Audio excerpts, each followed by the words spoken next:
from Bucharest, Romania. Hi, I'm Richard Montez, and as you can see, I'm in Bucharest, and you can see their beautiful Christmas tree right behind me as they're celebrating the Orthodox Christmas, January the 7th. But I want to show you all that the Lord did this last month of December in Port Elizabeth, South Africa.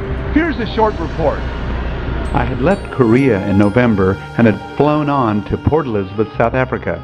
It's wonderful to be back to this beautiful and especially warm Christmas season this December. One of my favorite things is to go to a lion farm here in South Africa where cubs have been adopted by humans after having been rejected by their lion parents. Here they're well cared for and they're oh so cute. Just take a look at that face. The show would be hosted by dear friends, Pastors Jimmy and Mariana Crompton, head of Word of Faith Christian Center. I've done so many shows here, so it feels like home. We went right into auditions the same day that I arrived. We had a great turnout, so we had a good cast for the musical, Two from Galilee. We wouldn't have a lot of time, so we needed to begin rehearsals immediately. I love the beautiful surroundings of Port Elizabeth, as it's on the southernmost tip of Africa, where the Indian and the Atlantic Oceans collide. The scenery is just breathtaking. We immediately began rehearsals and started staging the show. I would also choreograph all the musical numbers and teach them to all the actors. We didn't waste any time promoting the show, and posters immediately began to spring up all over the city. We needed to get the word out quickly. Billboard displays near the church also helped us get the word out. I was interviewed by several radio stations about my work all over the world, but I used that time to promote the show here. Rehearsals continued, and I worked with the actors on things that they've never done, like certain dances, certain lifts, and although they're a little nervous at first, they do amazingly well. I continued to stage, to instruct, to teach, and yes, to push. Yet, my wonderful actors always listened and always obeyed me. There's a crown in heaven awaiting them. At the same time, the sets were being built and great progress was being made thanks to a wonderful saint named Franklin Ustazen who took the project head on. After long, the sets began to be painted and we were well on our way. Each year, Word of Faith Christian Church hosts a Carols by Candlelight service that is very popular to all the people in the city. Everyone comes to participate and it's just a beautiful time. The church trusted me to help with the decorations and the overall program. We were now in the final week and things were pretty hectic. I had lots of notes for the actors and so I referred to my script quite a bit to help me make sure that they understand all the little things that they need to do to make this show a success. I taught the actors their final few things that they needed to learn, like the curtain call, and we were now set.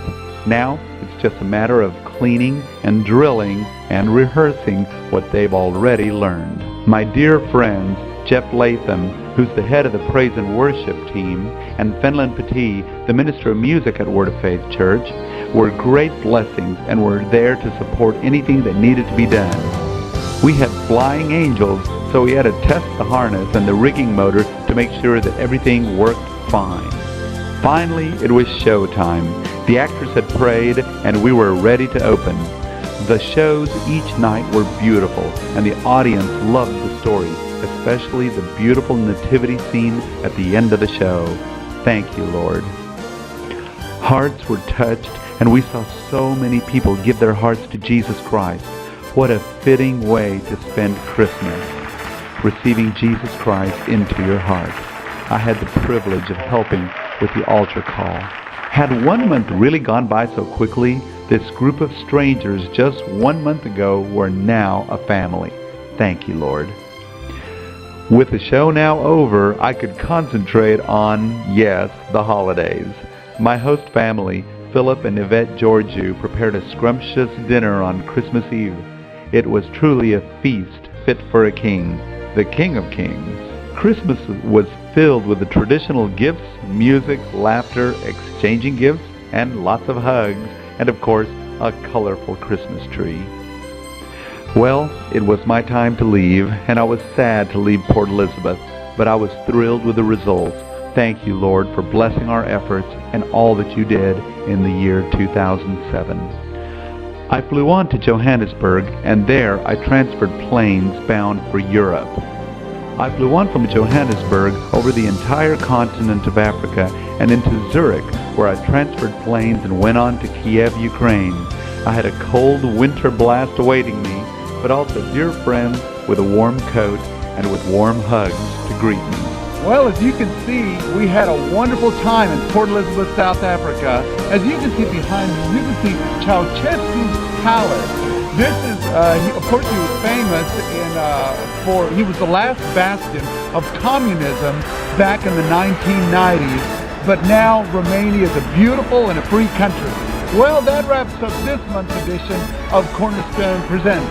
For more information, you can log on to www.cornerstonearts.com. But for now, I'm taking the month of January off. That's a rare thing for Cornerstone. So, from my house to yours, God bless you, Happy New Year, and we'll see you next